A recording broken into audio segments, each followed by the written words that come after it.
Welcome to the Legendary Upside podcast. My name is Pat Grain. You can find all of my content at legendaryupside.com. With me today, Sackreligious, also of Legendary Upside, and we're going to be talking through a couple of the articles that he's had up on the site as we kick off the new best ball season. Sack, how's it going?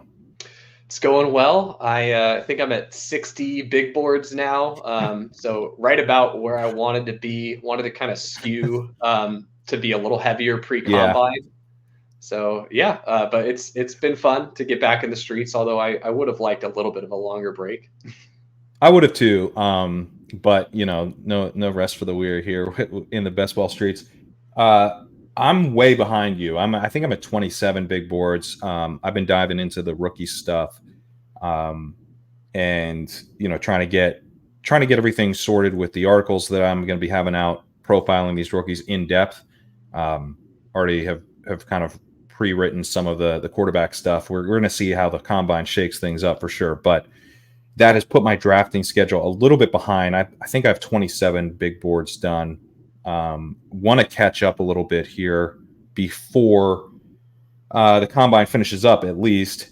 And yeah, I would like to maybe in the pre-free agency period, at least, even if I can't get to where you were in the pre-combine period, beef it up a little bit before the pre-free agency period. Because I think there is some real advantages to drafting before, the market has a lot of information. I think we're going to talk through a couple articles that you had. One of them's just way too early best ball draft strategy. Another one on a specific metric called Sortino Ratio. But before we do that, kind of just want to talk a little bit about how these markets tend to work in this early on. One of the things that I feel like people do and why it's advantageous to draft really early is that people will eventually start double counting information or recounting information that we already know for sure. In the summer when Keaton Mitchell goes on the pup to start, his ADP will drop. But he has a late ACL tear, and the Ravens very clearly look like they're going to sign a running back. They're not bringing back Gus Edwards, most likely. They had, I believe, a deadline just passed on kind of re-upping him, so he's very likely to be moving on.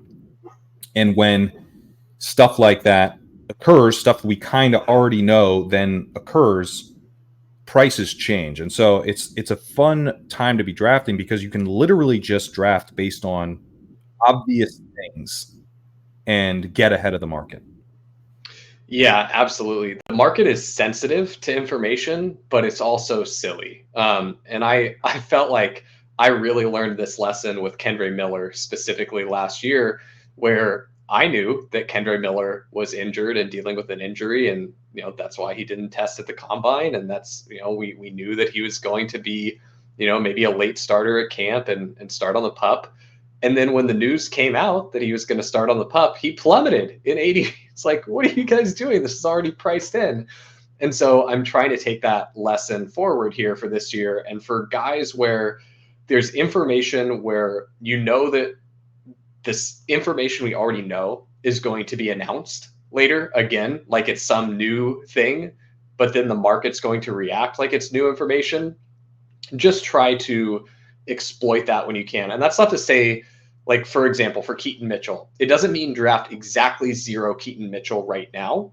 But what it does mean is if you're wanting, to be about field neutral on Keaton Mitchell, maybe get a little bit of Keaton Mitchell right now, but really just kind of hold off on that. You might come in underweight, like 3-4% here in the big board, because that in Best Ball Mania, when he plummets after, the Ravens have drafted a rookie and they signed a free agent and both of them look really good in shorts, then Keaton Mitchell goes down a bunch and you can get him for much cheaper. And then maybe you have 12% Keaton Mitchell in Best Ball Mania. And so that's one of the ways I think it's important to kind of play the market and have an understanding of what you're going to do with your exposures.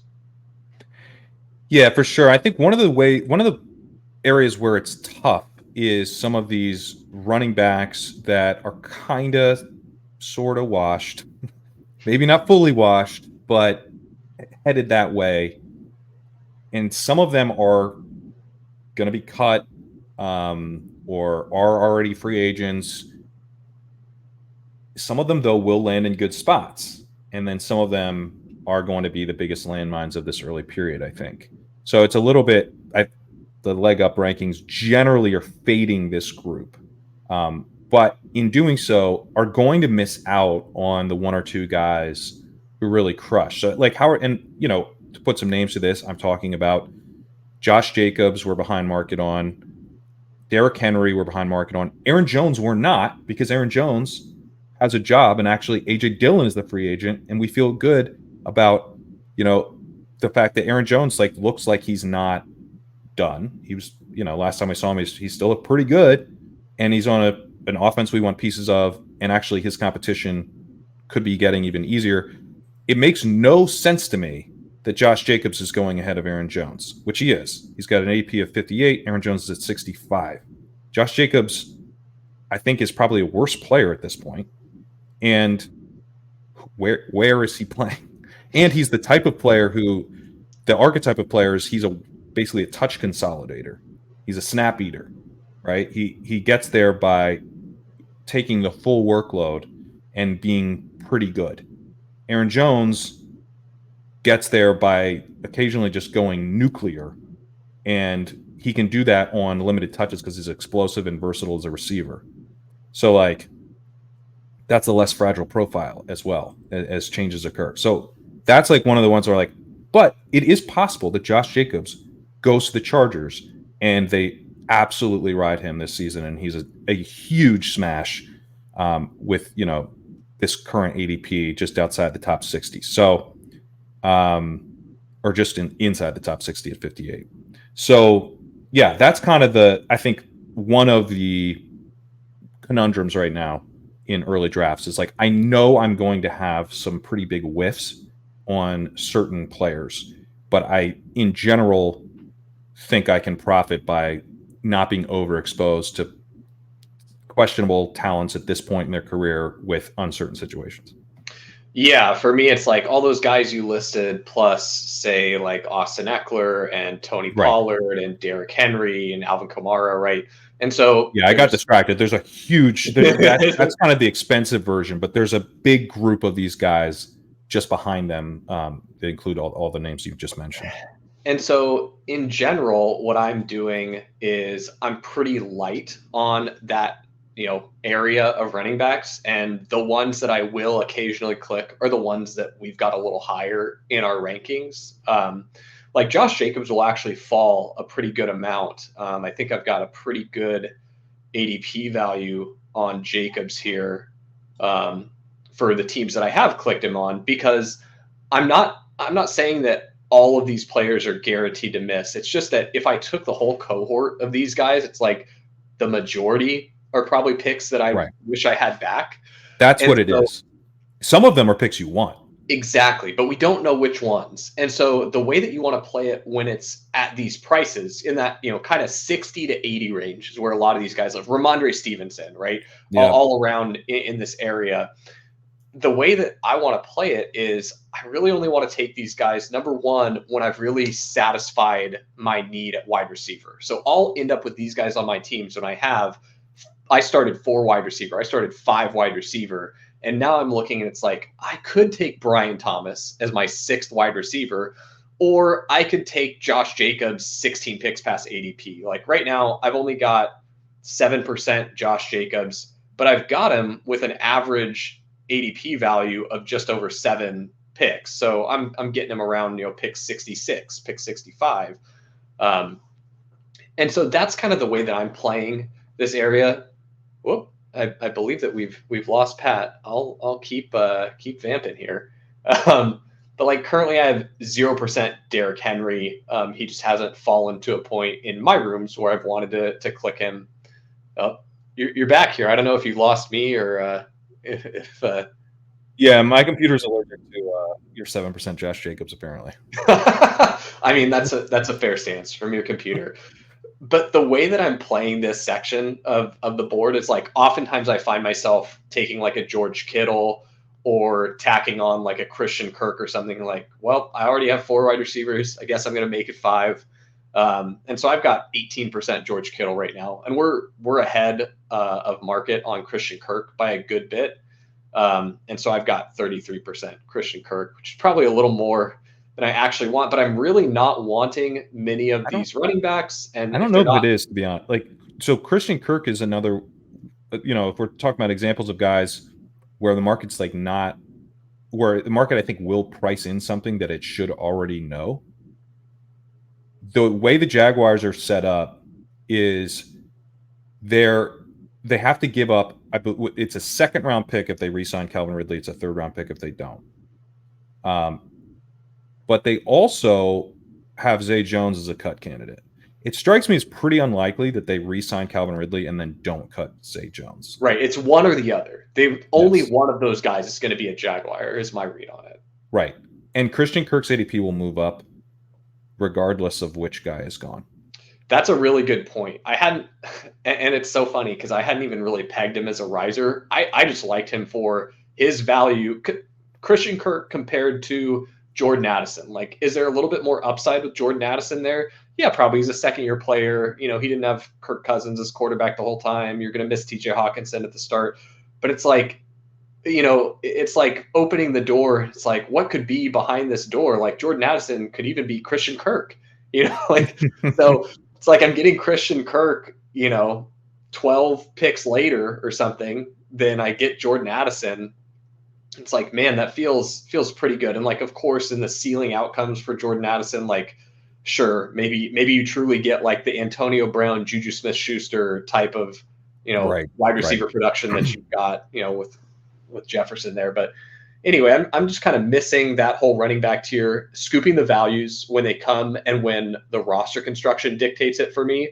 And that's how I'll get some exposure to those guys. So when inevitably, Alvin Kamara is a smash or something, then I got some, like right now I have 2% Alvin Kamara, but I have over a round of ADP value on Alvin Kamara for the teams that I have him on. So yeah, I like that. Being open to those guys, taking them as big, at discounted prices, which is generally, I mean, if you're using the legendary upside rankings, that's like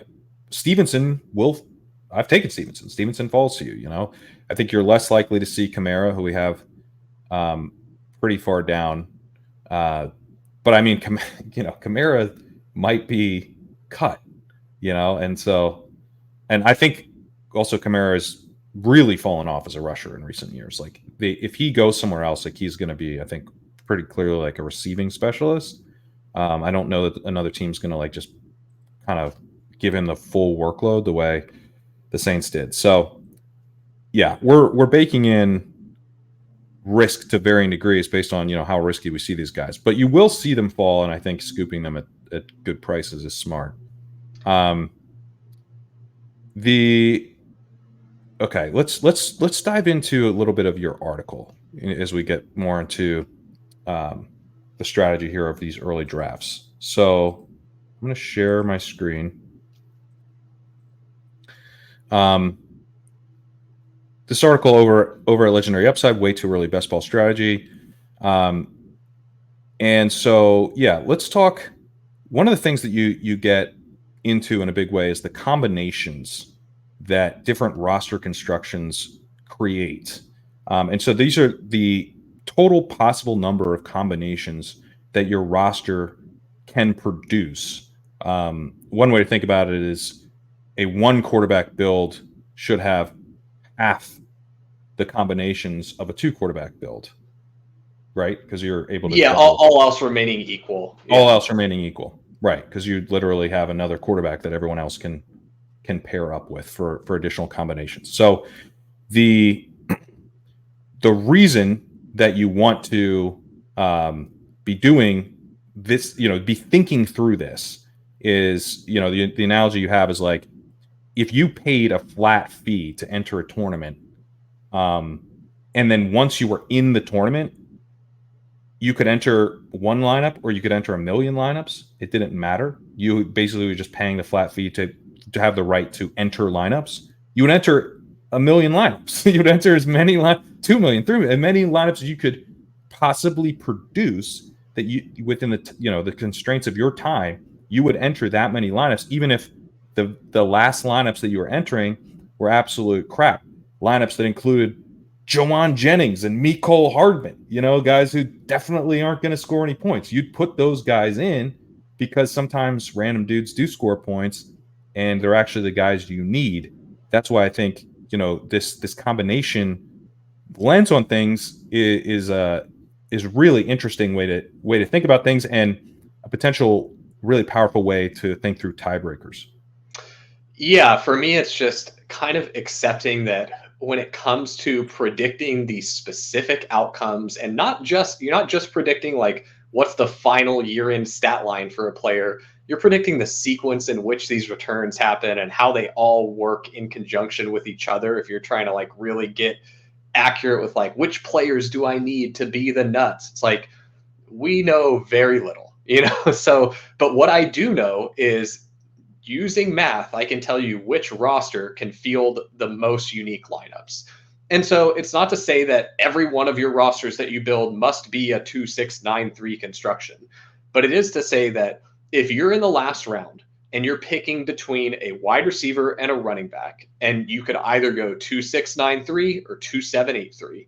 Well, 2-7-8-3 gives up just a couple combinations to 2-6-9-3. But if you have no idea which pick is better, the running back and the wide receiver are both the same in your eyes, you don't know who's going to break out or who has a higher probability of being a Tank Dell or a Puka Nacua or a Kyron Williams, then take the one that gives you more combinations. Because in the event that that does hit for you, all of a sudden those combinations are crazy valuable. So like, for example, if you had Kyron Williams on a team last year versus having Israel Abanikanda on a team last year, like those 2,000 some odd Israel Abanikanda teams that you had, like you never really wanted those to be your starting lineup. You didn't want that combination was not helpful. Yeah, exactly. You might as well lop them off. They weren't doing anything for you.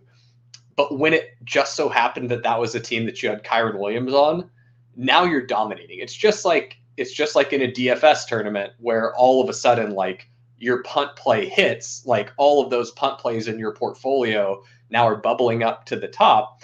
The same thing is happening here, but we get to add these lineups for free to our portfolio because every roster you build, think of it basically as a really condensed DFS pool. Like if you've ever gone in and used an optimizer tool or anything to generate lineups and you said, I only want teams with these couple quarterbacks and these few running backs and these wide receivers, and then you click optimize and generate a bunch of lineups, that's all that best ball is, right? Like we're using algorithmic scoring to generate the optimal lineup every single week. Like the platform is doing that for us.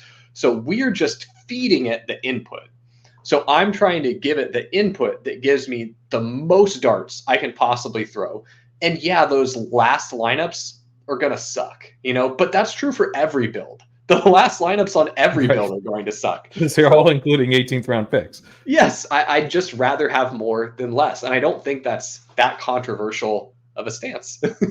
No, it's not. Well, let's get into, these two quarterback builds. Which ones give us the most combinations? It looks like two quarterbacks, 6 running backs, 9 wide receivers, and 3 tight ends give us the most combinations. The worst way you could go is super, super hyper fragile, 2, 3, 11, 4. Second worst is going super robust, 2, 8, 9, 1. And what I would say is, like, for reference on these, I excluded lots of combinations that are just like downright silly, right? Like, for example, today in a draft, let me read you 3 different roster constructions that I had in a draft that I did today. We had a 4-6-9-1. That one doesn't make the cut for me to tell you how many combos that one generates, because that's you didn't draft that. That's someone you saw draft. Someone in my room drafted it. I also saw a 4-4-7-5. Oh no! By the way, that's worse, I think. Of those 5 tight ends, 2 of them came in the first 4 rounds. Ooh. So that wasn't great. And then last but not least, the 3-8-6-3 with 3 of those tight ends coming before round 7. So you're going to see all kinds of combos that aren't going to pop up on these charts that I've generated. But the ones that are on these charts, I would consider like all viable combinations are covered in these charts. So Yeah. and there's a lot. There's a whole lot to pick from. And so if I look at my drafts, my portfolio so far, what I've got is 32% of my rosters are 2693 construction. Okay. 27% are 3683. That's the top build on the 2 quarterback. Sorry. Yep. What's then, the next one? Yeah, go ahead and scroll down to the 3 quarterback builds because those are where I've got next. 3683 is the next one that I've got. What percent? Followed at 27%. So like half your portfolio is, or more is, I guess closer to 2/3 of your portfolio is these 2 builds. Yep. And then right after that, and this is much smaller, it's only 13% of my portfolio is 3593. And then every other construction is 8% or less after that. And so you can tell that I really care about, like I pull these charts up every draft that I do, for ones where I'm like not certain which way I want to go on a construction. And so one thing that I've thought about is, instead of starting your draft with the objective of, oh, I'm going to go 0 RB, or I'm going to go hyper fragile, or I'm going to go bully tight end. Instead, pilot your draft so you're selecting players that you like at the cost that you're taking them, and allocate your capital in a way where you can kind of steer into these higher combination builds. So we don't have to go like total 0 RB where I'm not taking a running back until round 11 and then I'm clicking 9 of them to close my draft out. It's like, yeah, you can do that. You know, you're going to end up with a bunch of misses at running back though. And so rather than do it that way, it's like, why don't I just kind of guide myself into constructions where 2693 is the best build for? I need a little bit more running back firepower here. I'm going to go ahead and grab it. And so that's kind of the way that I'm framing it in my head, is like, let me try to pilot into these highest combination constructions. And of course, I'm always trying to consider like, you know what, this team doesn't have running back points. Like I'm in dire need of running back points. So like I've got some 3-7-7-3s in there. I've got some 2-7-8-3s in there where I'm taking 7 running backs just because I really need the firepower, you know. But I think it's just being flexible and understanding like what you're. And those are, so 3-7-7-3 is pretty. That seems like a fairly reasonable build based on these combinations. It's not like you're going to kind of the stuff down at the bottom. You're pivoting to more of the middle tier. Yeah, and some of like the funkier constructions I have are like, I've got a 2-8 or 2-6-8-4 in there, but which still grades pretty well. I got a 2-6-10-2, a 2-5-10-3. When you talk about, okay, I'm going to try to pilot myself towards this type of build, what does that mean? Like, how does that? Yeah, great question. So like, I am starting wide receiver really heavily, and this is partially due to the meta currently with how players are priced and how the draft class looks. I think that rookie wide receivers are a really, really good click right now. But number one, I know that I need a lot of firepower at wide receiver just to survive a season. You need to be more stacked at wide receiver than you could really imagine. And so I'll hammer wide receiver early to make sure that I've got enough wide receivers. And that might be starting with 4, starting with 5. And I'll sprinkle in, you know, if a really good value quarterback fell to me or a good elite tight end fell to me, I'll go ahead and click that anyway in those first rounds and forego a receiver.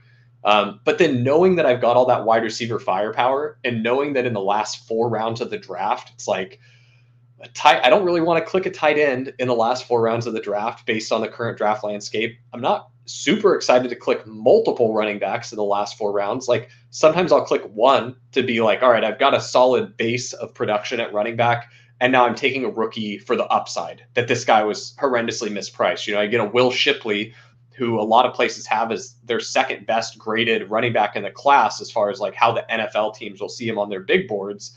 It's like, all right, we got Will Shipley here. I'm taking him in the 20th round. Maybe he returns the value of a 12th rounder or a 13th rounder. It doesn't do anything crazy, but he's like hitting my lineup a couple weeks, putting up a usable score. That's fine. I'm happy to take one of those, but I really don't want to take multiple of these late round running backs. Right. If I don't really want late round running back and I don't really want late round tight end, then I'm really stuck between like, okay, maybe I can click one of these quarterbacks, but the draft rooms are pretty quarterback thirsty right now. So like you might have a plan of like, I'll get Will Levis. No one wants Will Levis. I'll take Will Levis late. Yeah, don't only have Will Levis as your I've been there. It's not good. When you get sniped on Will Levis, it's tilting. Yeah, that's how you end up. That's how you end up this guy with JJ sucks. McCarthy. I didn't even want him. He was like a backup plan to even want him. I do. I'm guilty of having I've got a Russell Wilson team too, because it all fell apart and I needed 2 QBs in the last couple rounds. And I thought Derrick Carr, Will Levis, and I have all the pass catchers for both of them. No one wants those. And they did want those. But as far as piloting, like, yeah, it's considering the capital at each position and knowing like, all right, I'm going to hit wide receiver early because that's building my baseline of production at wide receiver. And then I'm going to be able to save all those wide receiver clicks for late. And it's knowing that I really want to get a lot of the running backs and tight ends and quarterbacks kind of in those middle rounds from like round 6 through 12. I'm really hitting like most of my draft boards. If you look at any of them, if you've been in a room with me or see one that I share, like it's yellow, yellow, yellow, yellow, yellow, and then a mix of like green and purple and blue, and then yellow, yellow, yellow to finish it out. So it's really just kind of like a wide receiver sandwich. Like I get my wide receivers at the top, I get them at the bottom. And right now, that's the way in this meta to pilot it towards these combinations, in my opinion. But what I'd recommend for like teaching you to fish rather than just like, I'm going to copy what Sack's doing right now is think critically. And this is one of my favorite pieces of advice that Sean Siegel gives is like draft backwards. Think through your draft from the back to the front and know what's available for you later. So, like, wow, I could take Brian Thomas right here as my 6th wide receiver, but who I like almost as much as Brian Thomas, or, maybe not almost as much, but he's an acceptable Brian Thomas substitute later. Like I can take a Keon Coleman, or I can take a Ricky Pearsall or something, just something like that later, where, I don't need to use up this slot on a wide receiver because the pick of wide receiver here is really going to hurt me at running back and tight end later. And I'm losing a little bit of the effectiveness that wide receiver adds for me because I already have such a strong baseline at wide receiver. Being cognizant of the 2v2s, what those are going to look like is hugely important. What I really like about this approach is that we're talking about something like that's super in the weeds with the data, where you're literally, when you're talking about 2-6-9-3 is a good build, it's a good build because literally math. It has nothing to do with the players. It's just that when you are trying to solve for what, given the starting lineup requirements, what gives me the most versions of starting lineups? And that will never change, no matter how good the wide receivers are or the running backs are in a given year. 2-6-9-3 is going to give you a buttload of combinations. And then layering in, to kind of tease the next article, layering in some stuff about like player production profiles and how they look in their Sortino ratios can be really helpful in this too, because you're trying to establish this baseline, this weekly floor in your roster, which is very helpful for advanced rate. Your floor is your advanced rate fuel, so to speak, and your ceiling is your I want all the money in the playoffs key. That's what you need. Right. And so, well, hang on. Sorry, I was only halfway through that. Okay, point. Sorry. So you've got the math thing of these are the combos that are produced by these lineups.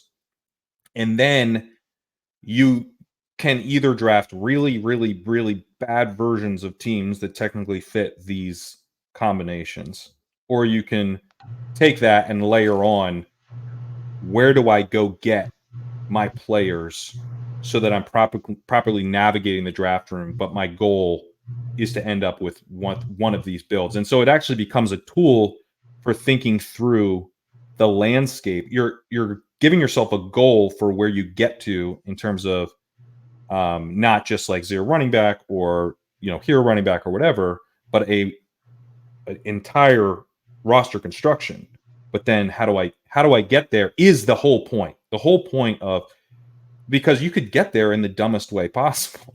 you could start with 3 tight ends and wait until all the quarterbacks are gone and then take Kenny Pickett and you could, and that would fit this. That would technically be correct, but it's just that all of your lineups would be garbage. So this is just a way, it's a tool for helping you think through the draft landscape, and it's also a way to break ties as you're drafting, I think. But I just want to underline the key approach here is actually going, okay, if I want to get there, then I need to analyze the ever-changing player pool and figure out how to attack it so that I end up with a build that I like. And the way that I do that is like I have an idea from each draft slot how the board falls from the 1 hole, how the board falls from the 5 hole, etc. And I have a tool that shows me, based on the leg up rankings, how efficient is the market on all of these players. Where do we see big values? Where do we see really overpriced players? We're working on that tool. Yeah, we are. And so that's what I use to inform myself. Like, okay, I'm out of the 6 hole. The best way to start the 6 hole is taking Bryce here based on our rankings and based on the way that the board falls. And so when I click Bryce here, then I've got to hit wide receiver through round 6, which means I forego some of my favorite tight end targets, but that's okay, because then I know that I'm going to be clicking the tight ends in the rounds 9 through 12, and I'm going to hammer those. And so you'll end up kind of with a roadmap.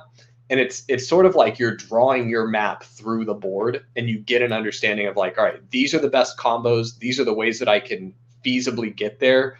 And it not only gives you like the best constructed teams as far as just the raw roster construction numbers, but it's also giving you a team that's exploiting the inefficiencies in the market. And so for me, that's kind of how you put the whole game together, is do the stuff that's like very provable, like demonstrable. Like if we had the exact same players and pretend that, we had 3 dead players, but your 3 dead players and my 3 dead players are of different positions, and I end up with the roster construction that generates more combos, but we have the exact same live players otherwise, like then I'm good. Like I've got an advantage on you. I can field more starting lineups, Right. And obviously which dead player matters a lot. Yeah. Yes. But we don't know that, and we can't predict that. And so, you can predict it to an extent where your 18th round pick's more likely to be a 0 just because they're not good and they don't score points. But injuries are going to riddle these rosters, and we don't know which rounds are going to occur in, and that matters way more. I'll take give me 2 zeros and all. And while Pat works on getting his internet back, later in the article, I do actually talk about these roster constructions that are not only able to yield the highest number of combinations, but the ones that are the most robust to having a bust on them or having injury. Yeah. And that way you're able to build your team not just in mind with, well, what happens when everything goes right, but also what happens when some unexpected stuff occurs along the way, and how can we still make sure that this team is not only able to limp through, but it can still be a really strong team. So sorry, I'm having issues with StreamYard. It's actually not my internet, I don't think, but okay. It keeps booting me out. The zeros thing is pretty interesting because some of these rosters are more able to sustain zeros than others. And so you actually in this article took a look at like, what if I'm going to lose someone, what do I want my roster to look like? And then what kind of starting rosters kind of allow me to field a good 19 player roster. Like if I'm guaranteed to take 1-0, what starting rosters can kind of help me land on good combinations once I get to 0, once I take on that 0. And largely though, those rosters, those kind of parent 20 round rosters that produce good 19 player rosters are pretty similar, right, to the to the ones that just produce the most combinations. One would even say they're identical. Yeah, okay. But that's good to know that that basically, like, yes, this produce a lot of combinations, but they also, when chaos hits, are able to withstand chaos the easiest. It's the most robust roster. Yeah. Yeah.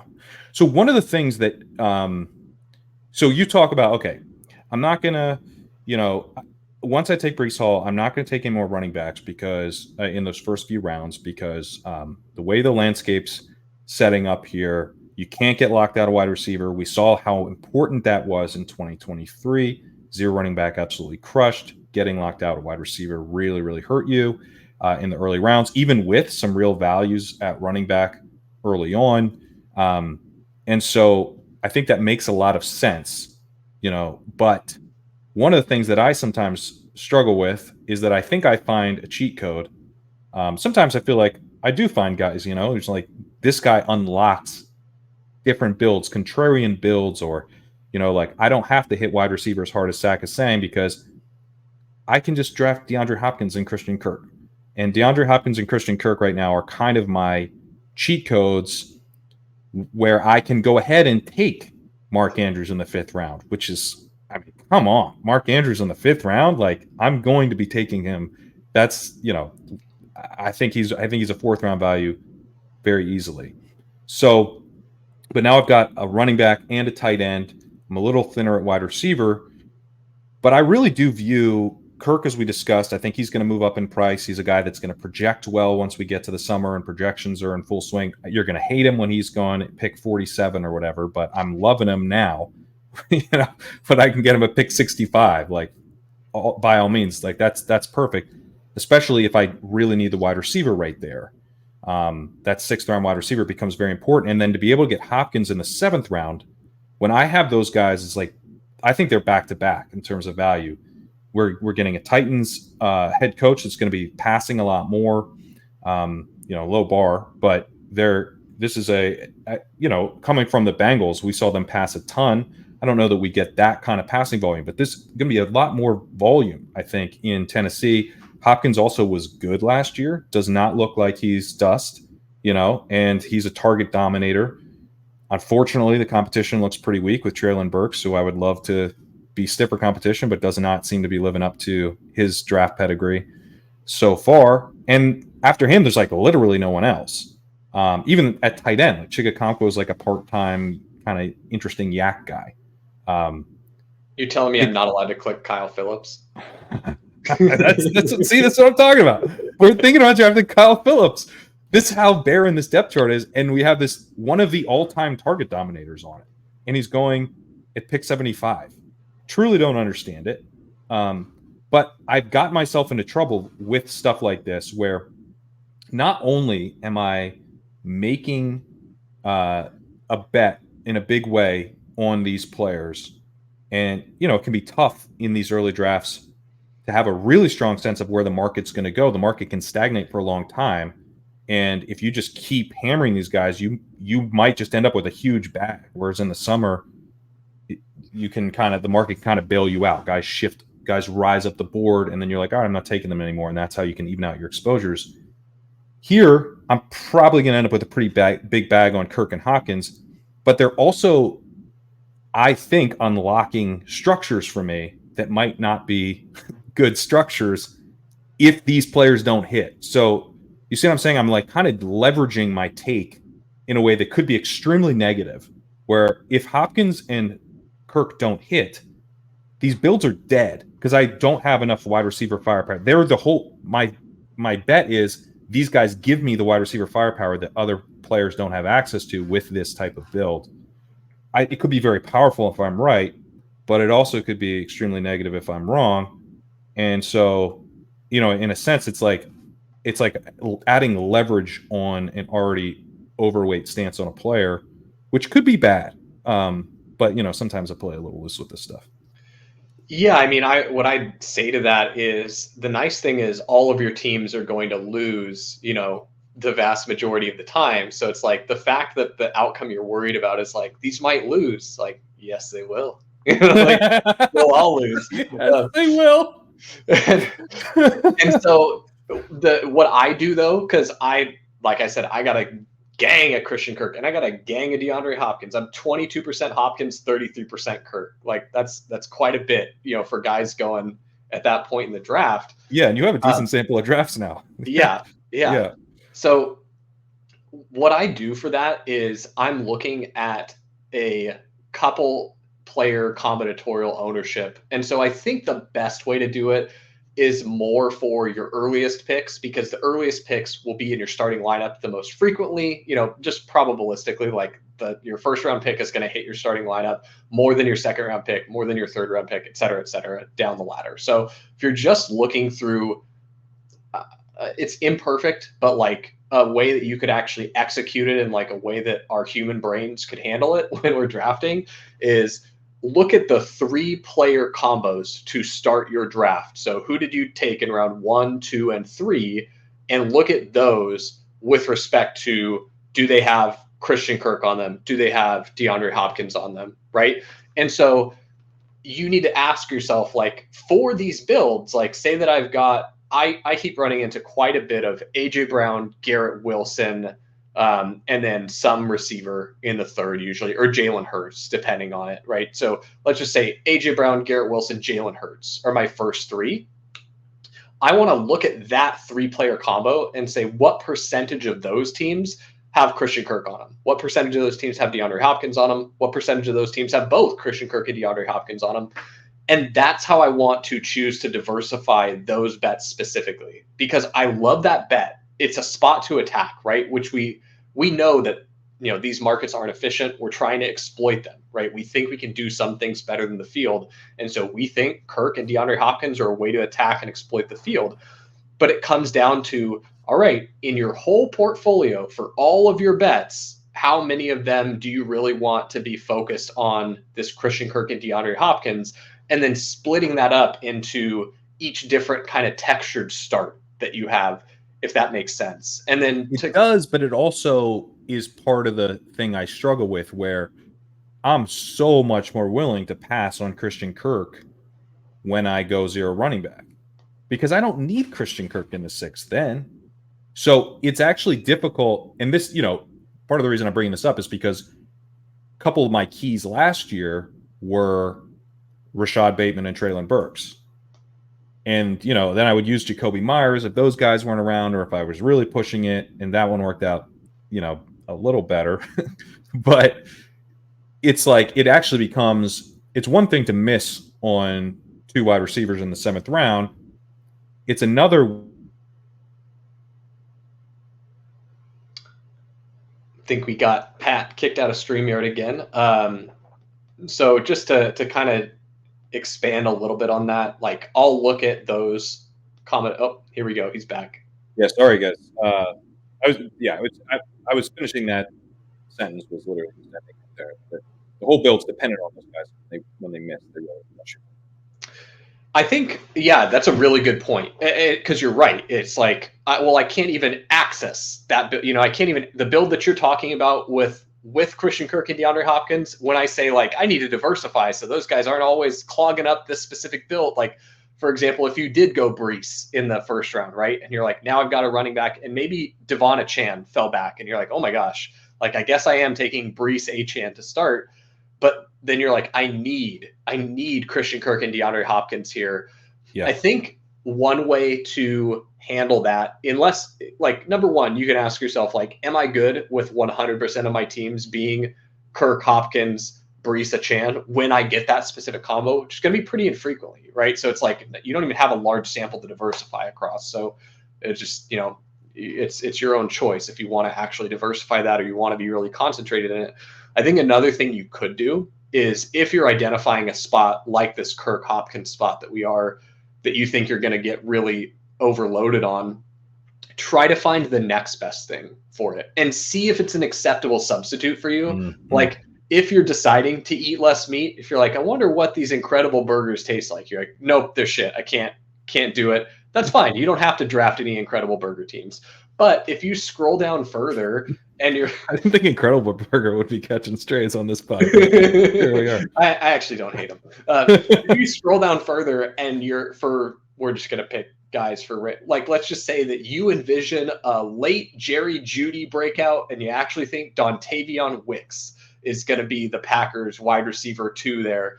Sure, you can treat that kind of like, I think you discussed this last season too, with you're selecting a player and then pretending like you know their outcome and you're drafting around that outcome, right? And so I think that's the best way to diversify off of a spot that you're trying to attack really aggressively, that is the skeleton key for some certain constructions.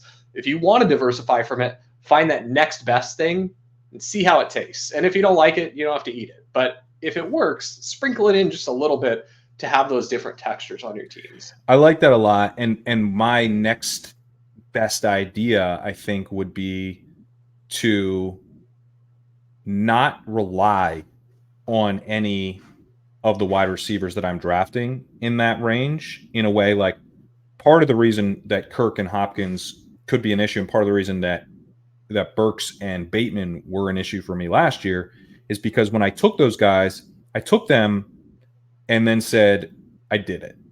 I got that wide receiver firepower that I needed. When you take, let's say you skip Kirk and Hopkins, you take a wide receiver that, you know, you're less excited about. I'm not particularly excited about George Pickens because, you know, he goes right in that range, 63. You know, I'm like, they're not going to pass a lot. There's quarterback uncertainty. Even if they get Justin Fields, like, low volume, he's got target competition. You know, it's hard to really envision him as being like a week in, week out guy. Okay. But maybe he has a couple really strong weeks, and maybe I'm actually being more realistic about his range of outcomes than I am about Kirk and Hopkins. Maybe I've kind of lost the thread there and I'm too optimistic there. And they're kind of basically just George Pickens too, but I'm telling myself a more, you know, optimistic story. And because I don't buy the Pickens story as much, I'm then more likely to take more wide receivers before they completely dry up. I'm definitely already in a range where it's weaker, but there's still guys with jobs. And if I take Kirk and then I'm like, now I don't need another guy with a job because I got a really good one, or, you know, if I take Hopkins and do the same thing, if I'm wrong, I'm really hurting myself. If I'm wrong on Pickens, maybe I'm not hurting myself as much because I'm not as confident. So I think that's an interesting, because then you're actually you're diversifying. Naturally, you're going to diversify the build a little bit as well. Where, you know, maybe it just turned. Maybe the answer in all of this is Christian Watson, and you get to Christian Watson because you took Pickens and you didn't feel that confident about Pickens, and so you took Watson. And that's how this stuff sometimes goes, where it's like you end up on the right answer, you know, kind of just by luck. But you know, if you just keep doing the same thing over and over, you don't give yourself a chance to be lucky. I think that's a great point. And so the way that I'm going to kind of internalize it and do it for myself, because this is something where I'm noticing, like, man, I am wanting to mix up some of this combinatorial ownership that I've got on these 3-4 player chunks, maybe changing the degree of confidence that I'm treating a player. Like you said, I'm super confident that Christian Kirk's a good value here. Maybe I ratchet that confidence down. And in my mind, I clicked Christian Kirk, but I'm treating him like I clicked George Pickens because they go at the same price, right? Like, the market's the same level of confident on them, Yep. you know, is what they're saying in their price.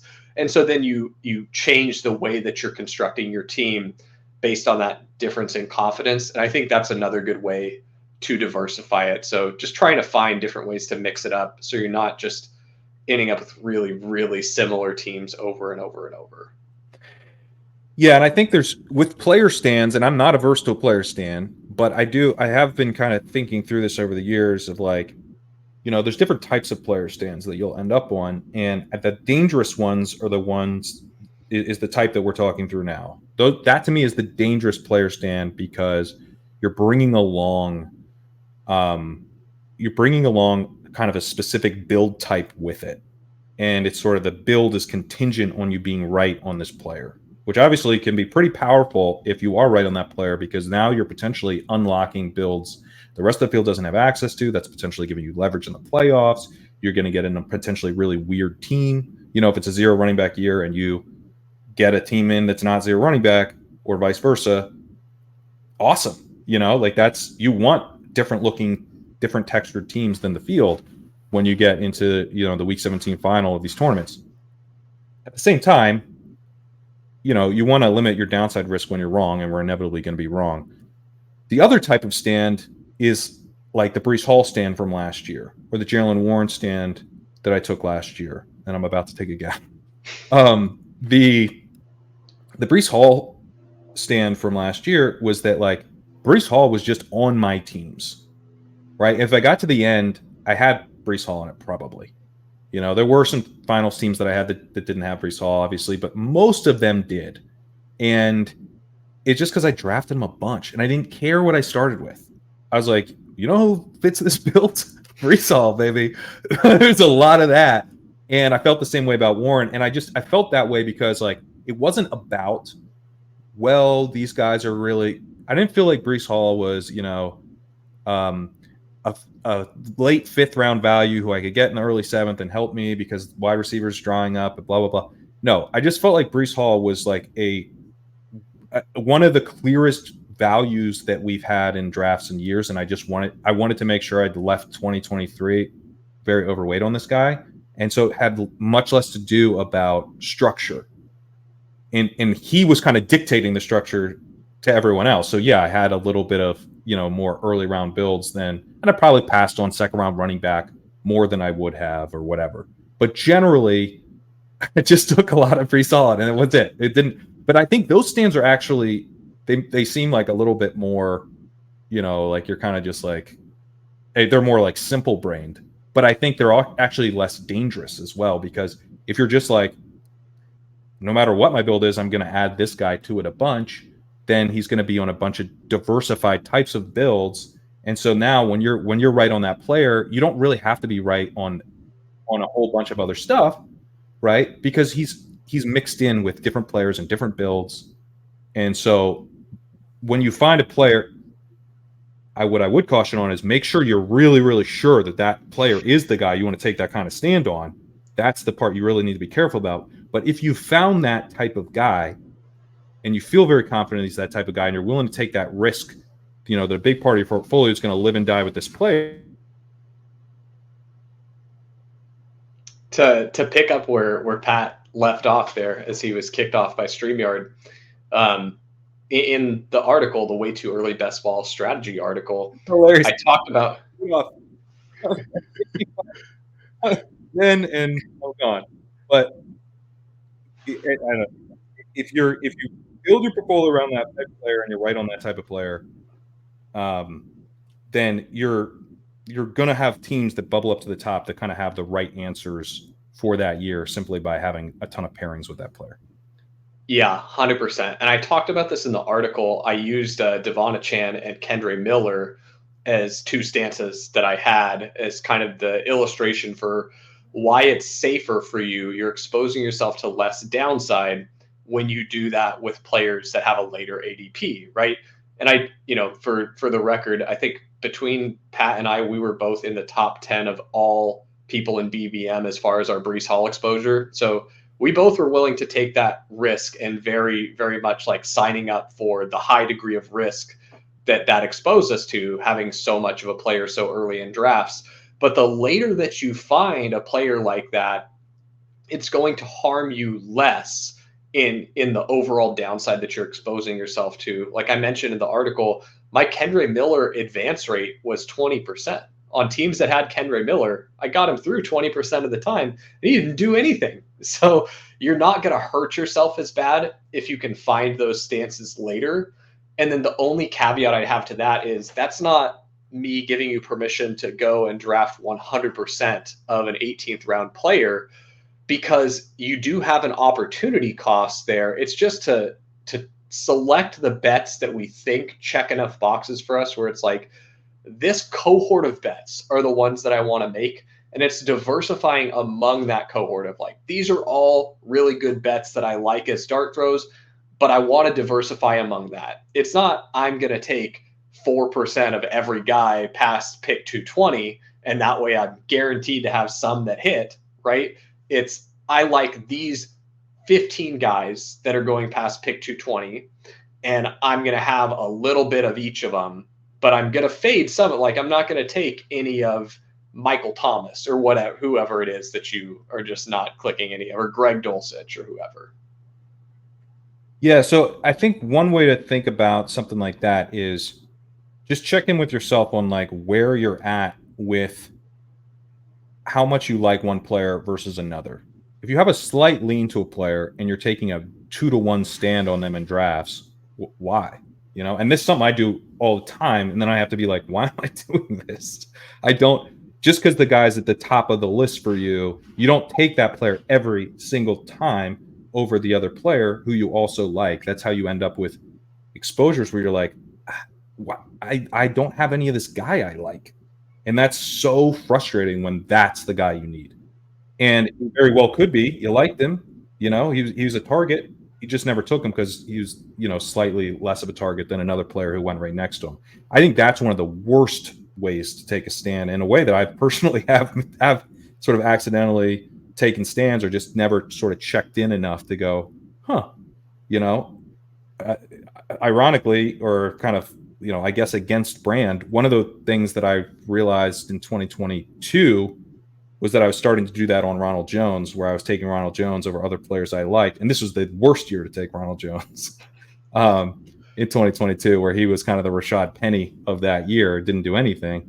But fortunately, I checked in and I was like, you know, everyone, including me, knows I have a bias for Ronald Jones. So is this bias actually hurting me here? Am I missing out on other players I like? And I was like, yeah, I'm way too low on these other players, including Rashad White in his rookie year and guys I wanted to be high on in that same range. And I think that's the other part of taking stands is the opportunity cost that it creates. Checking in with how much opportunity, am I okay with the opportunity cost? That this is like last year with Bryce, I was looking at Ramondre, who I, you know, wanted to take some of Ramondre as well. Travis Etienne, Jahmyr Gibbs.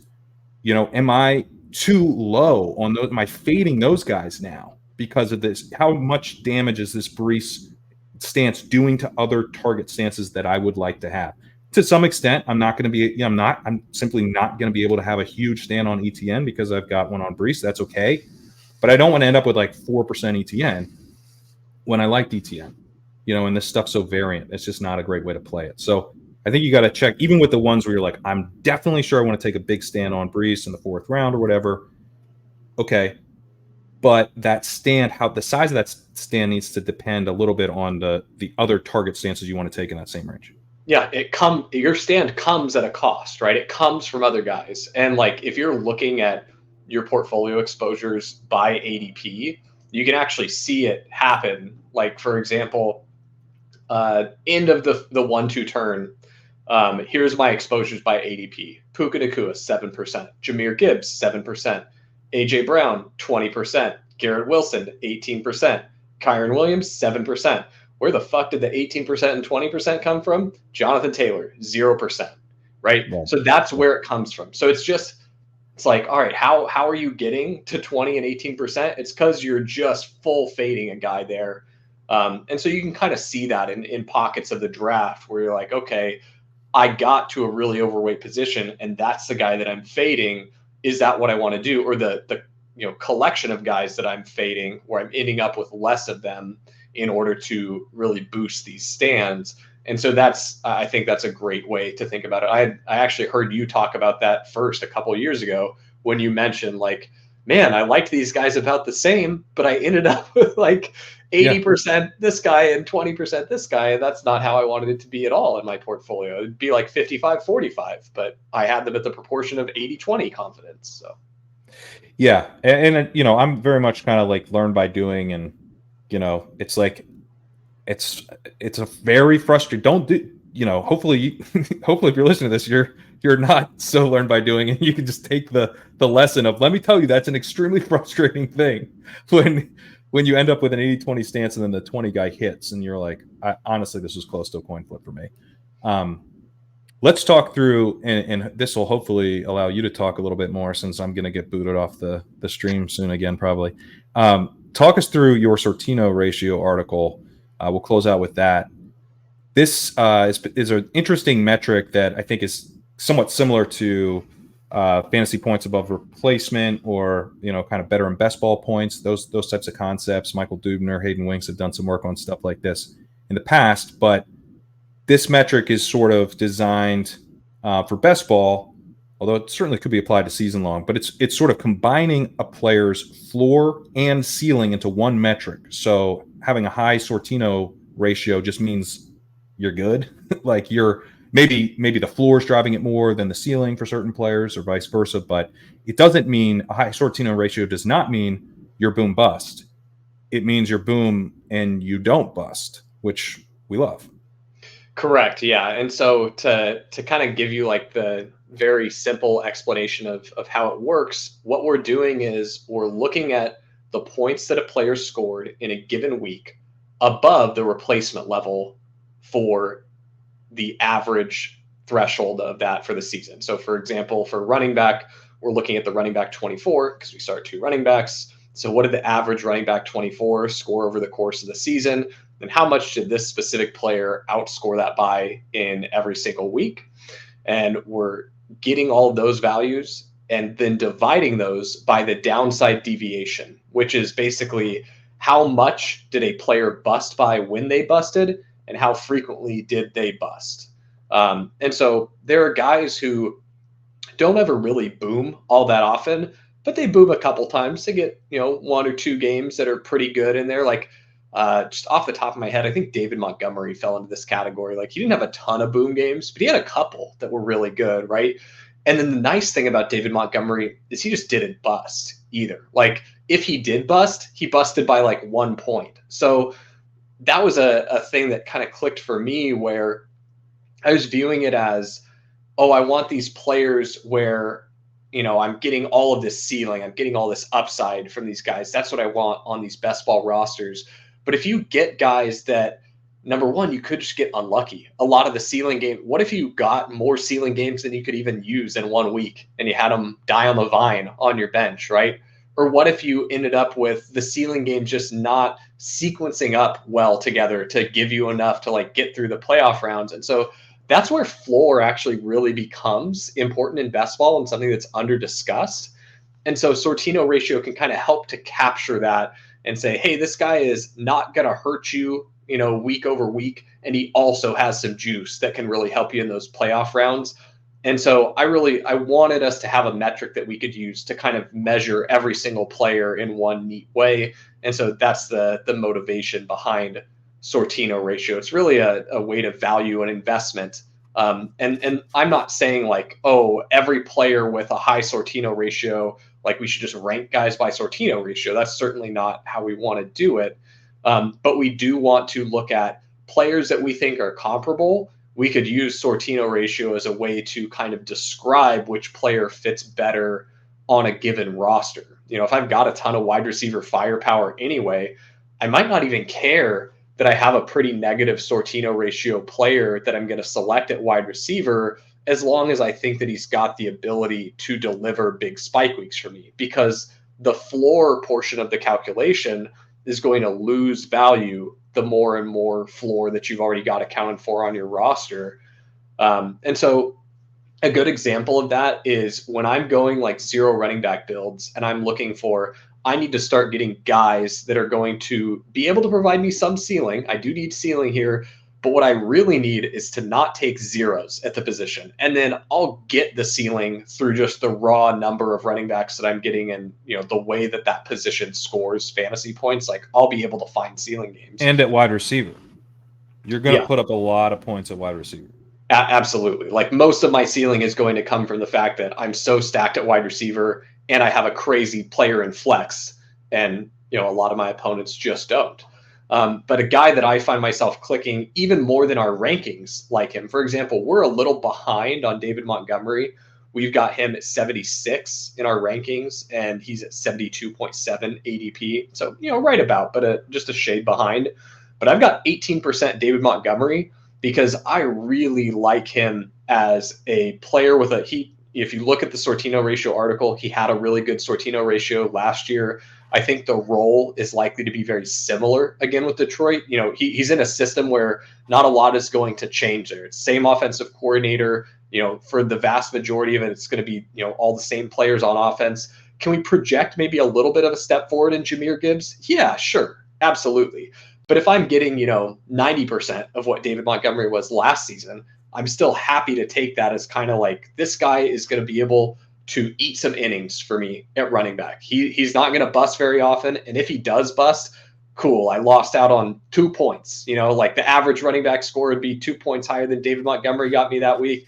That's fine. It's way better than me taking someone that has a much lower floor that I'm really needing to rely on. And all of a sudden, when none of my running backs hit in a week because I have guys that, just aren't getting work yet, they're rookies or they're injured or they're guys in timeshares where I'm drafting them as contingent value backs as part of a zero RB strategy. Well, then I take a 0 from a running back there, and all of a sudden I'm only going to get like 2 or 3 points in there. That's where you really get hurt. So Sortino ratio can kind of help you to mitigate the damage that happens to your roster when a single week doesn't go ideally for you.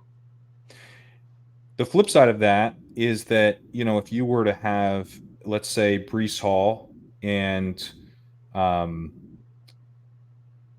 Williams somehow, maybe that's, yeah, let's just say somehow you end up with Bryce Hall and Kyron Williams for the sake of argument. Why are you taking David Montgomery? Yeah, exactly. You've already locked up those 2 running back spots. Montgomery is in a range where you could arguably take another running back around that part of the draft. I'd probably wait like another round, but like it's not crazy. But don't take Montgomery. Take someone with a ton of upside.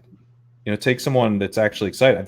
There I would maybe say like go for like a Tajay Spears or wait another round to take Jalen Warren. But you want to be swinging for the fences, I think, a little bit more, where that inning eating ability that Montgomery gives you becomes less important the less innings you need covered, right? If you've already got your innings covered. So, and that's where, in the article you talk about like Jahmyr Gibbs had a lower Sortino ratio than Jonathan Taylor, but Gibbs' boom bust nature becomes an advantage at some point.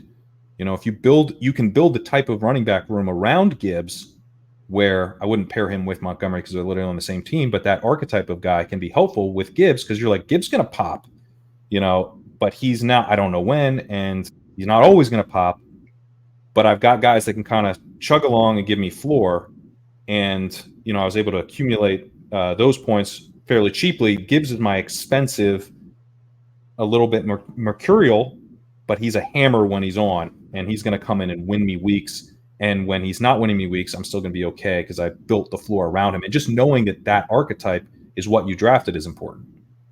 Yep. Yeah, absolutely. And so going back to earlier when we talked about kind of tailoring your picks to fit and kind of pilot into these high number of combination roster constructions, I'm really considering Sortino ratio there. And so I'm going back and looking at, the sheet that I've got with all the individual player Sortino ratios. I'm looking at kind of their year over year trends there. And really, it's not that I'm saying like, oh, a guy's Sortino ratio from last year is exactly what it's going to be this year. That's not it at all. But it's looking at the history of a player in the same circumstance kind of gives you an idea of their range for their Sortino ratio.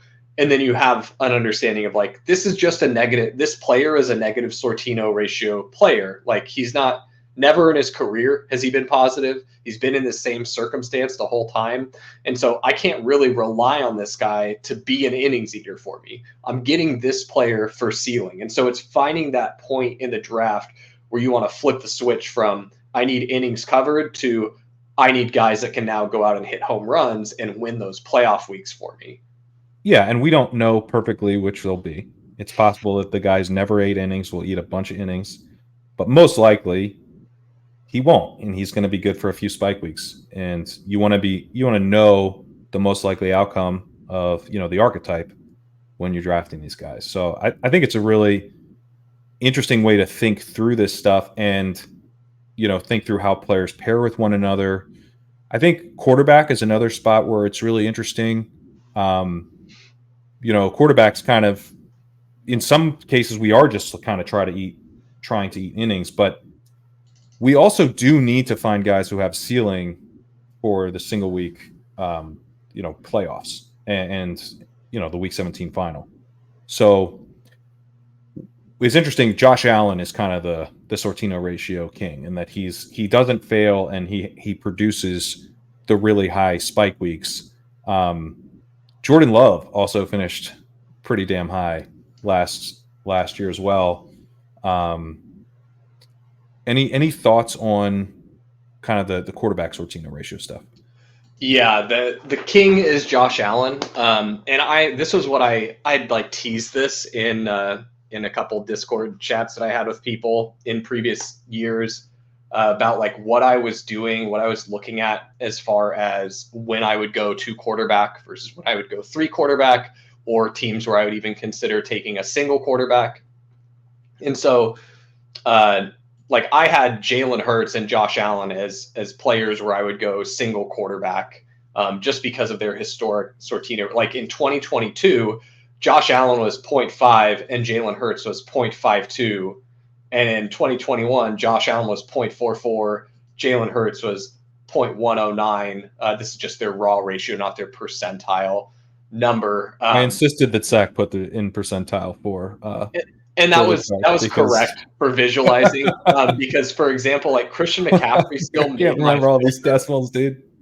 Christian McCaffrey made my filter for like a requisite number of games played to count for like counting a season for Sortino ratio in the year where he got hurt. But his games that he played were only monster games. He had like 30 points, wow. 33, 20, and so his Sortino ratio was like 13 because he had 0 busts. And so at first he broke it. Him and Saquon each broke the Sortino ratio one time because they were undefined. They had 0 downside deviation.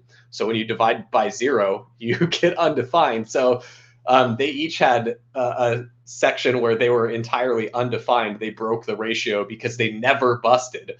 So I did have to go in and make a little fix for those circumstances. When someone does break the ratio, I had to come in with a little rudimentary fix there to make it so that they had a real Sortino ratio, not infinity, for a season. But converting those into percentile made them more readable as well, rather than just kind of giving you a chart where everything was clumped together and then Christian McCaffrey was, God himself. But going back to the quarterback thing, who, if you remove all the requirements for like number of games started, who had the highest Sortino ratio at quarterback in 2023? This guy only started 1 game. I don't know who. Carson Wentz. No. Yeah, so that's why we do. That's why we filter. Yes. But yeah, no, Josh Allen, Jalen Hurts. Honestly, Dak Prescott is one where, like, here's Dak's raw ratios from 2019 on: 0.18, 0.34, 0.07, 0.01. That was the year he got injured. 0.15. Positive is good, right? Yeah, positive's very good. If you're not a lot of people are positive. Like, I'm looking at these. The number of positive quarterbacks are like CJ Stroud is the last positive quarterback for last season. So it's like Purdy, Cousins, pretty high bar. Love, Flacco, Lamar, Dak, Hurts, Allen. Those are the positive ones that actually played enough games. The other guys would be like Carson Wentz, But anyway, yeah, positive, very good. So yeah, like taking any of those guys, especially the ones that have a history of being positive and have very similar situations, not a lot of change that we could, see shaking things up for their production profile. Those are ones where I'm really likely to only maybe click 2 quarterbacks, right? Or for the guys like now in the big board where we have 20 picks instead of 18. I'm not doing any solo quarterback builds there. I just, with how little information we have now and how much time there is until the season, I just want a little bit more robustness for my roster. So I'm going to 2 quarterback. But for BBM, I will have some solo quarterback builds for sure. And they're very likely going to be Josh Allen and Jalen Hurts teams, because those guys have a track record of just having such low downside deviation. It's like, you're wasting so much opportunity by taking a second quarterback on those teams. It's like that guy's never going to hit your starting roster. And when he does, how many points did he add? 2, 1, 3, like he just doesn't add anything the vast majority of the time. And sure, by the end of the season, maybe he adds 20 points. Well, cover a bye week, right? So yeah, but then it's like, and what did you spend for that quarterback? A 10th round pick or a 12th round pick or something? Like, shit, give me Jonathan Brooks instead. Like, what if Jonathan Brooks hits? How many points is he going to add to your roster compared to a quarterback that is just playing backup for Josh Allen or Jalen Hurts on your team? So, yeah, I mean, this was a big. I had looked at what quarterbacks add to rosters last year when I did a lot of the modeling stuff that I did for the BBM data sets from 1 through 3. And that was a big reason why I'm sure if you followed my stuff from last season, you saw me as like, hey, I'm not really taking 3 quarterbacks, or if I am, I'm going to punt quarterback all the way, because quarterback just doesn't do a lot unless it's these guys with these crazy low downside deviations. And then what it does then, like a lot of people aren't even taking advantage of, what it does is it gives you a free roster slot. It's like, here's +1 roster slot. You don't need a second quarterback. And there's discussion around like, well, what if when you get to the playoffs and that guy's chalk because he had to smash for you to advance? It's like quarterback is the position actually where that matters the least, in my opinion, because quarterback doesn't separate as much. Like a ceiling game from a quarterback might not separate from the rest of the quarterbacks at the position as much. And you see, like, the craziest thing to me is you see this in DFS too. Like, people discuss it. That's why people are playing like low and mid-priced quarterbacks, because it's like, man, I mean, even if I play these high-priced quarterbacks, like I really need a big game to separate from the field. And that's the biggest thing. Like, you can get a game at wide receiver. Like, you get the Amari Cooper game, or you get the Jamar Chase game the year that he won Best Ball Mania, where they put up 50 points in a week. That's some separation. You're not really going to get quarterbacks separating that frequently at that large a margin. And so I think understanding what these elite quarterbacks give you is pretty important, and Sortino Ratio is pretty enlightening for that. Yeah, I mean, if Chase scores 50, the winning lineup will have Chase. Yeah. Right. If Josh Allen scores 50, the winning lineup will have Josh Allen. But the highest quarterback score is less likely to be necessary. For example, who is the optimal quarterback for BBM Week 17 this season?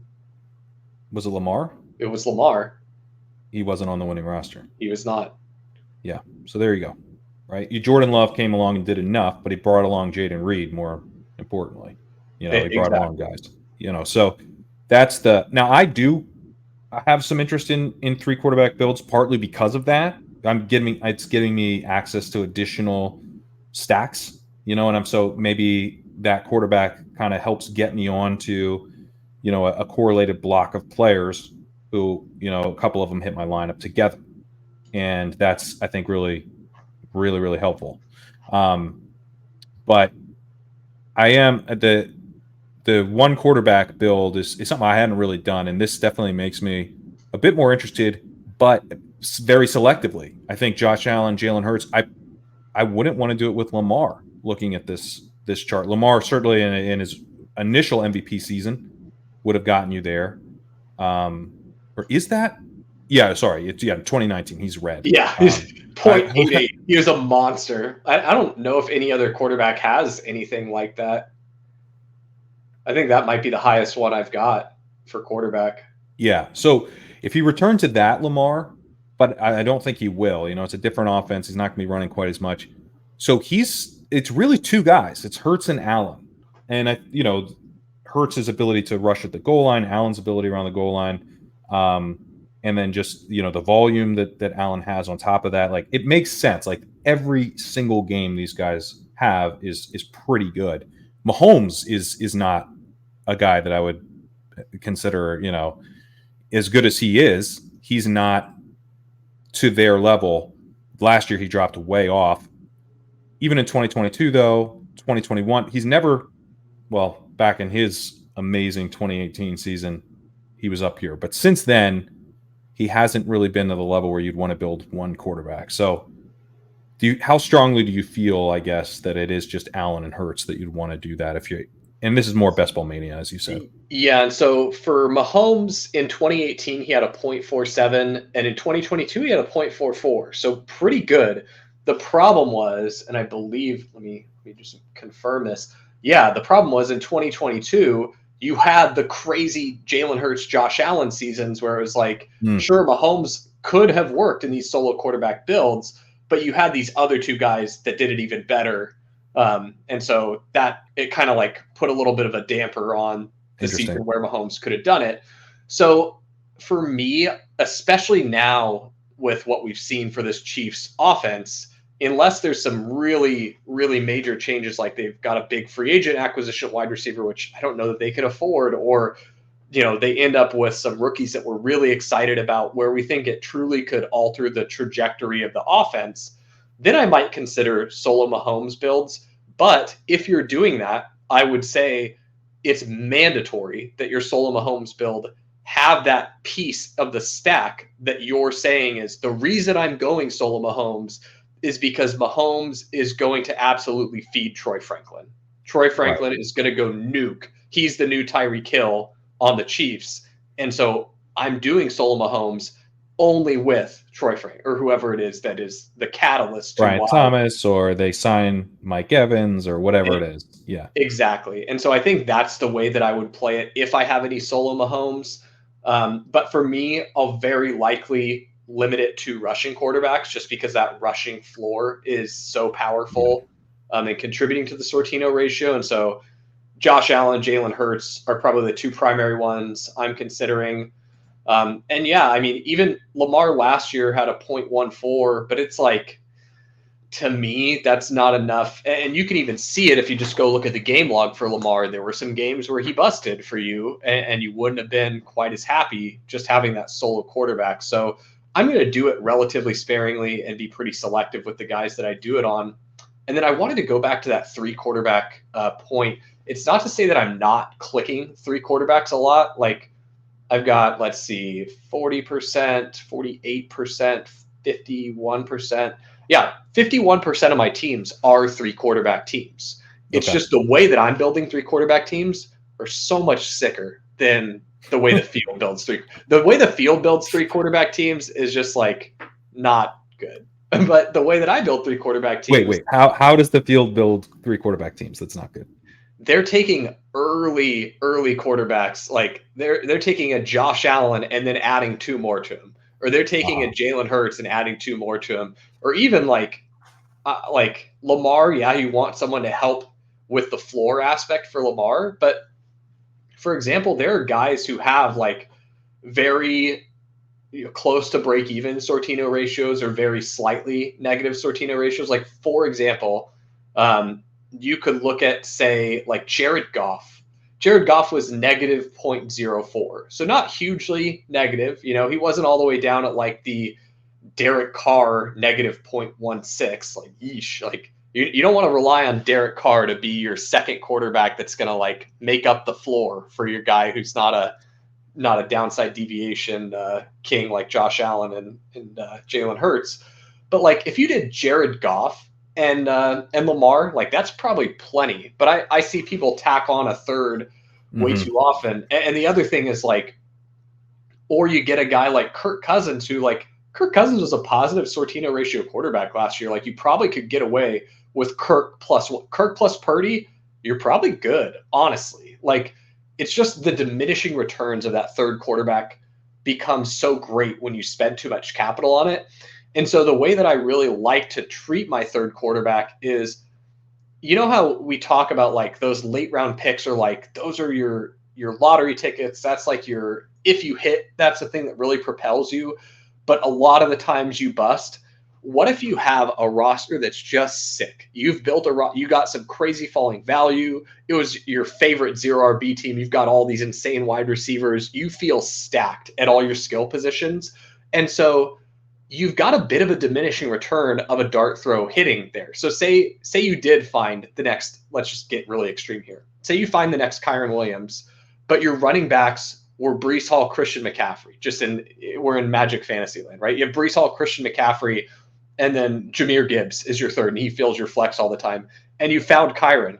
Does Kyron even add a ton for you? Like, it's cool, like, and yes, you're going to get an increase in expected value in the playoffs then because you have another guy that has a high probability of hitting your lineup if either any of those three bust. But you've got this diminishing return, and so when you have this stacked roster, the number one, the way you probably got so stacked is you just passed on quarterbacks that were expensive. You kept taking the falling value skill position players, and so then you're in these late rounds. You've only got two guys. You're looking at, say, like, you've got a Kirk Cousins and you've got a Geno Smith. Like, you definitely need a third quarterback at this point, right? And so then you throw on a Will Levis, or you throw on, a Derek Carr, who's just like so gross. You're not excited about Derek Carr. But the fact is that between those three, I know that I've got starting jobs locked up. Like, I know that they're eating innings for me at quarterback. And what it's doing is it's taking a pick that would normally be a miss, like 80-90% of the time you're going to miss on your 18th round pick, right? And it's taking one leg off the parlay that I have to hit for this roster to be a monster. Because I'm like, this roster is already a monster. At skill positions, I'm set. I literally just need functional quarterbacks.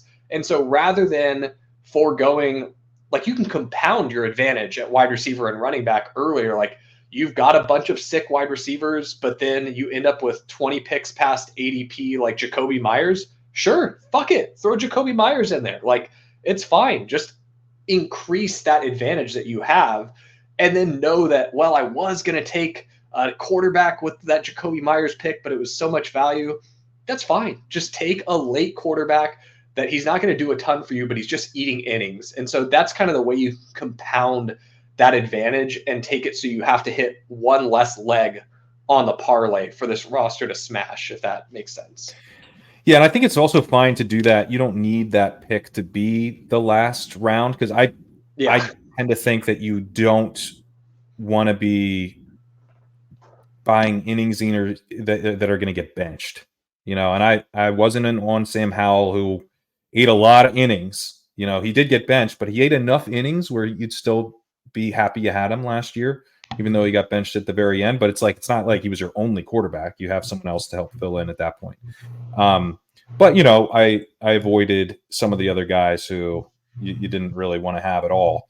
But searching for innings eaters, I landed on Kenny Pickett, which stunk. I landed on some Carr, which stunk. But you do land on Brock Purdy that way, Jordan Love that way.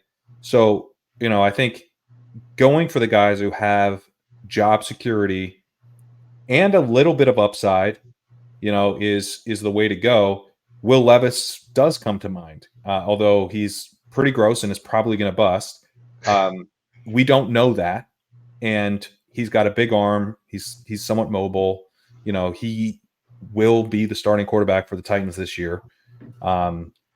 He has to be really, really bad to get benched. So, can I hit you with a couple more of my, these are what I take when I need a third that kind of guys. All right, so let's go ahead and filter by ADP and then quarterback only. All right, so down here, I guess we'll kind of use we'll go beyond the Drake May line, because at that point, like, I'm hammering Drake May still, and sometimes even being comfortable. Drake May is the type of profile where he might be an innings eater, but also will spike. Yeah, like, he has a very just the archetype of player. As I'm thinking through why I like him so much, he really does feel like he could be a high Sortino ratio guy out of the gate. Like, look at Justin Herbert's rookie year. Like, that's where we could see him being someone who's like filling your starting lineup a lot. Yeah, or even CJ Stroud. Like, CJ Stroud would be incredible outcome for him. But so behind him, guys that I've got, I'm going to go with over 10% on. Actually, there's one that I want to fit in there. Geno Smith. What do you think about Geno Smith there? 170.7 ADP. Probably got a starting job pretty locked up. Yeah, my concern with Geno is the starting job.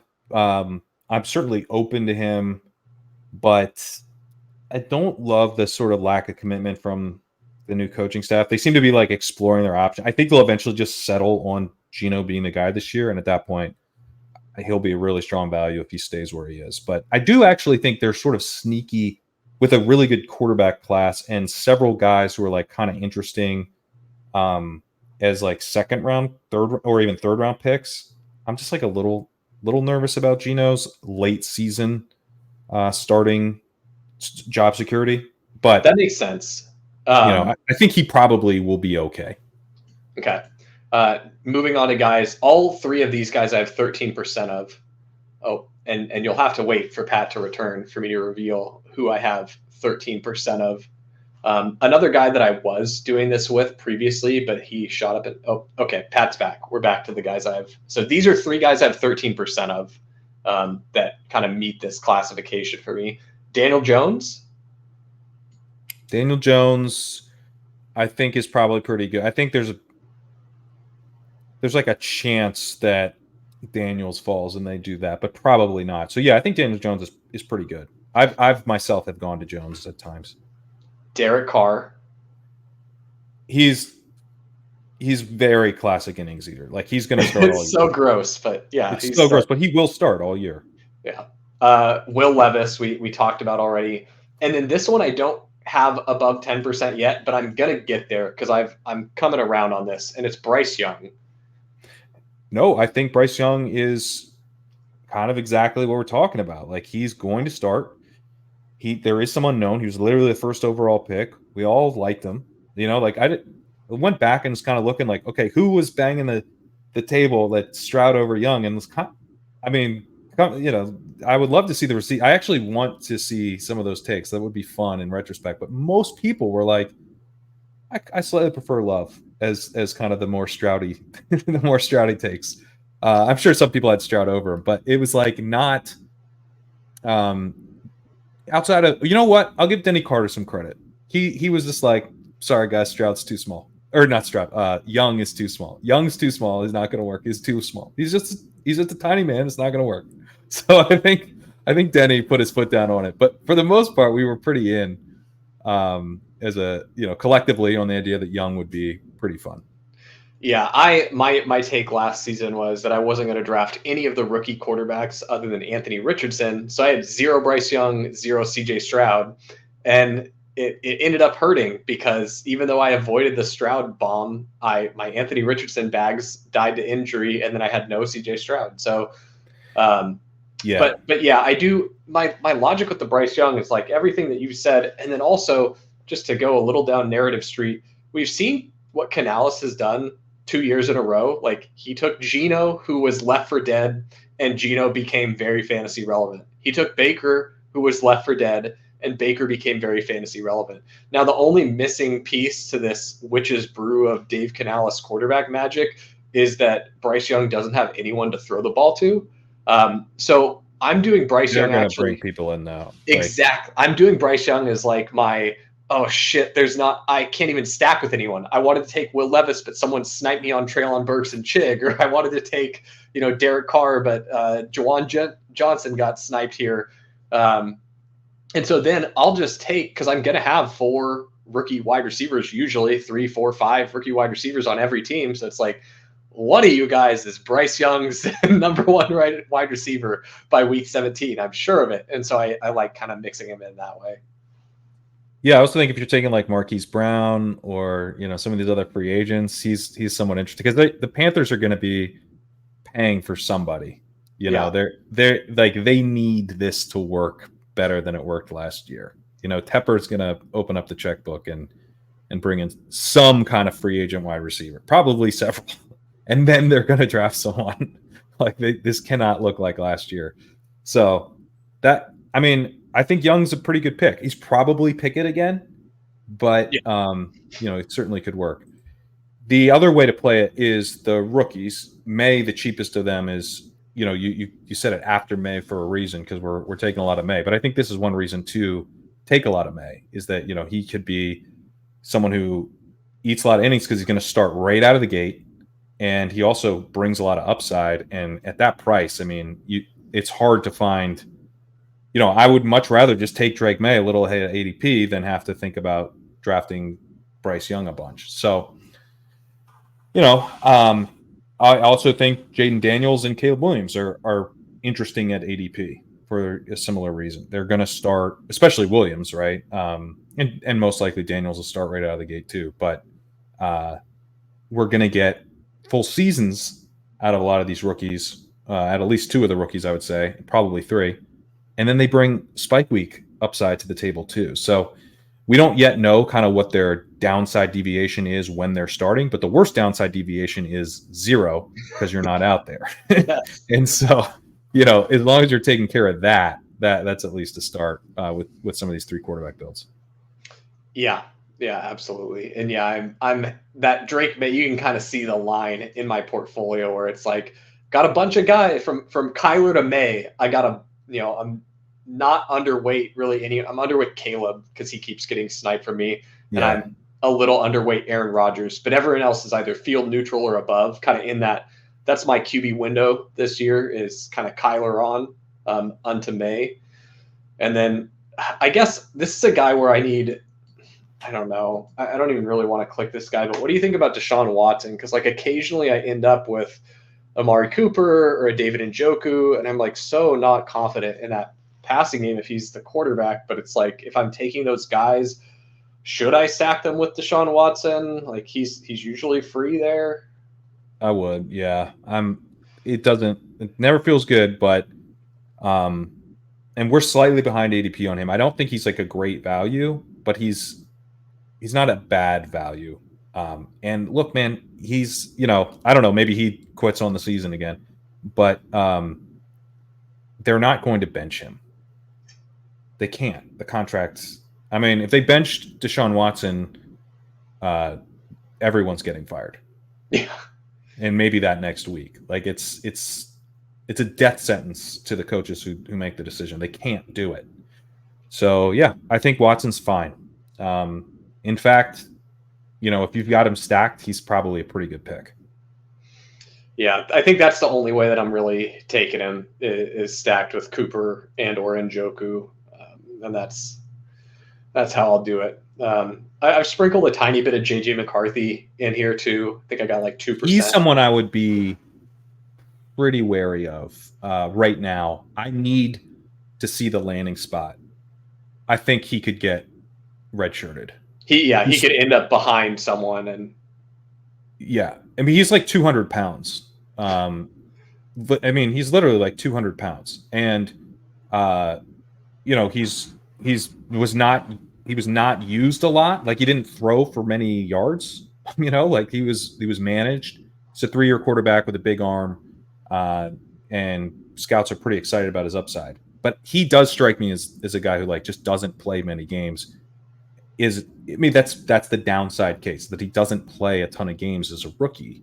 The Vikings draft him, but they also bring back Kirk Cousins, something like that.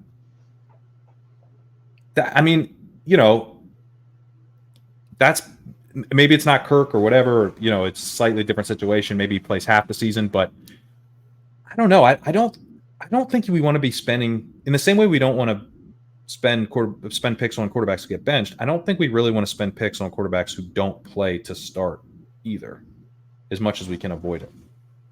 Yeah, that makes sense because it's not like with the skill position guys where when they don't play to start, they can break out later and just be these monsters down the stretch. Like number one at quarterback, we already talked about this. Like you're probably not going to separate even if you do break out at quarterback, like sure, it's a win, but like it also depends on what you already have in your quarterback room. Like you need your quarterback, the more bare bones your quarterback room is, the better that breakout actually helps your roster. Otherwise, if you have good quarterbacks and then you get that late breakout with like a JJ McCarthy starts from week 8 on and he's just okay, like it doesn't even do anything for you.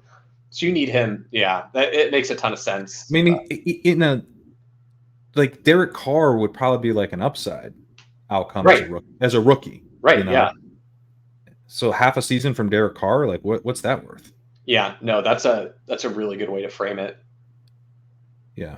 I mean, and look, there's scenarios where he gets drafted as the clear week 1 starter, and in that case, I will draft him. But I want to know that because he has the type of profile where he's somewhat mobile, but he's not going to bring a ton of rushing upside. All right, let's wrap up. This streaming interview is driving me nuts. Sorry for jumping on and off the pod like 8 times. It even happened a couple times while Sack was talking. If you're just listening, it happened more than you think. I think there's an issue with the way I'm recording this that I'll need to fix for the next time. So thanks for bearing with us on this episode, but a ton of great information. Really appreciate you jumping on with me, Sack. You're working on another article that'll be out nearish on the site, right? What can you tease that a little bit? Are you to the point where you can tease that article? Yeah, it's along the lines of what I talked about of piloting your builds towards those roster constructions and then trying to take advantage of the inefficiencies in the marketplace. So I do believe that we'll have a tool that might go with this article where it should be helpful for informing you before you jump in your draft. Of kind of think of it as if you've ever messed around with a poker solver and you kind of know like how different lines work on different hands, and you understand the different lines you can take in certain spots. This is going to be similar to that, where it's going to help you understand the different lines you can take from different draft slots is what I'll say. What if we haven't messed around with poker solvers? It's more like laying out a roadmap for you in advance from different draft positions, but not just one route. It's not like here's the route you can take and any other route you're going to crash and burn on. It's here's a bunch of different viable routes where not only can you get to good roster construction numbers with it, but you can attack inefficient points in the market while doing so. And so you can end up with these teams that are good from a roster construction standpoint that also take advantage of players that you're wanting to target. Love it. I am working on my rookie stuff, as I mentioned. We're going to have a post-combine dynasty update next week. And best ball rankings updated every day. Check them out. Enjoy your drafts. We'll see you next time.